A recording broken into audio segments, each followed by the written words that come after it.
It is a question that we all ask ourselves from time to time, whether you have the best job or not. Am I normal or am I nuts? Dr. Keith Abloh is here to answer your emails. Thank you for joining us this morning. It's a pleasure. Nice to see you here nice in the seeing studio. You. So our first question, it comes from a husband, and it's about his wife. He says, is my wife nuts? She sometimes uses multiple plates when eating because she cannot have any of her food touching. Now, I've heard about kids doing this.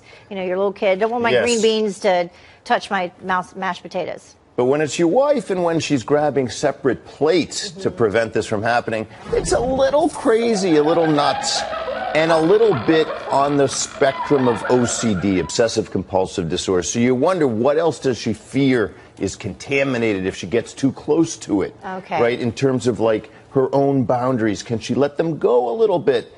That's the question. Make sure that that's not invading other parts of the relationship. A little therapy can help.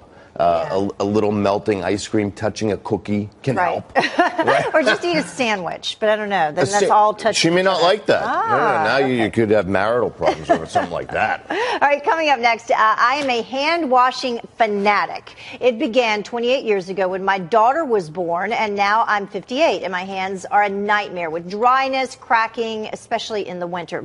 But is it a problem to wash your hands too much? Well, it is. And this one, like the first question, this is even more so, further down the road of obsessive compulsive disorder. That's a compulsion.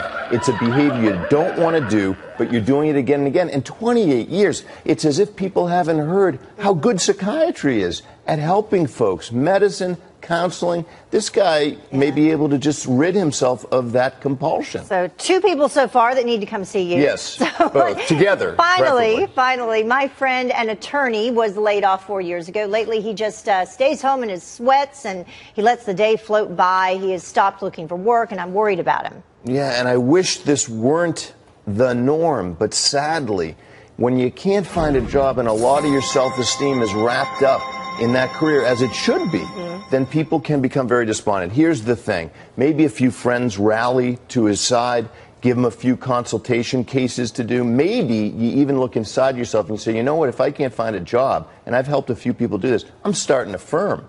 I'll just start taking cases. Yeah, and sometimes that really gets people ignited when they have an idea like, wait a second, maybe I shouldn't wait for the world. Maybe I can create my world. But not that unusual, because a lot of people deal with that right now, unfortunately. We'll hope things will turn around. Thank you, Dr. Abloh. We appreciate it, as always. I'm glad we coordinated. Yeah, we did. Look very springy. Yeah. Thank you. Call me next time.